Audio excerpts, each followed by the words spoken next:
Voici une présentation rapide de l'application. Commençons par la carte, vous pouvez l'activer en cliquant sur l'icône en forme de boussole en bas. Choisissez un spot et cliquez sur l'image.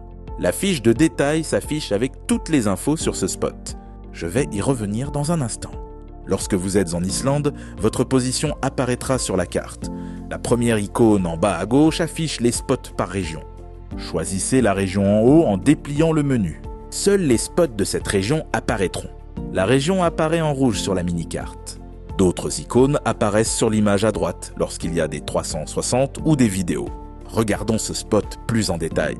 D'abord, ajoutons ce spot à notre circuit en cliquant sur le cœur. Appuyez sur Aide pour voir les légendes. La première icône, celle de la localisation, vous permet d'obtenir directement le trajet depuis l'endroit où vous êtes vers ce spot. C'est extrêmement pratique, mais il faut que le GPS soit activé. La troisième icône, celle avec la flèche, vous donne accès à tous les spots autour de celui-ci.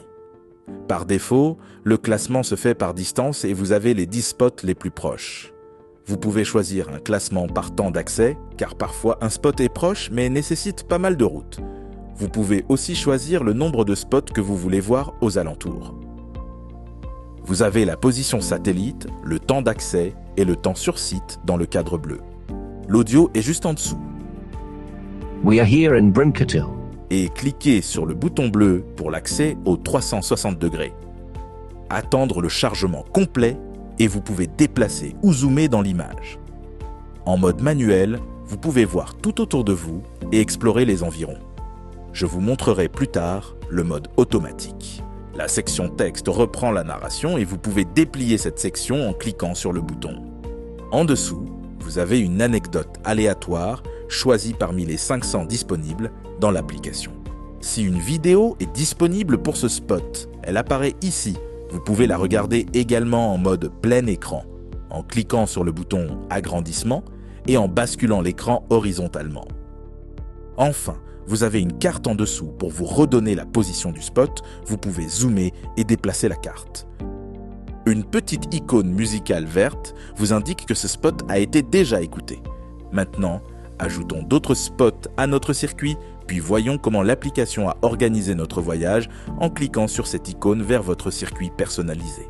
L'application tient compte du nombre d'heures que vous voulez consacrer à la visite chaque jour. Il découpe les journées en optimisant le circuit en tenant compte des temps de route, de randonnée et du temps sur place. Ce sont des temps estimatifs. Voyons maintenant le mode automatique pour les 360 degrés.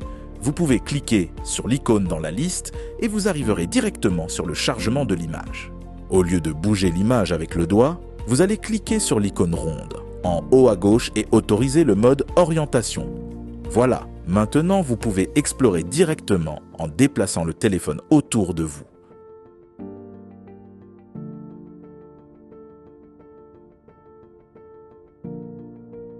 Vous avez d'autres pages à explorer dans le menu latéral. La page d'accueil, la liste des anecdotes que vous pouvez parcourir intégralement, la page des paramètres avec le mode sombre, le choix des langues et d'autres options, les sites incontournables à connaître en Islande, état des routes et météo.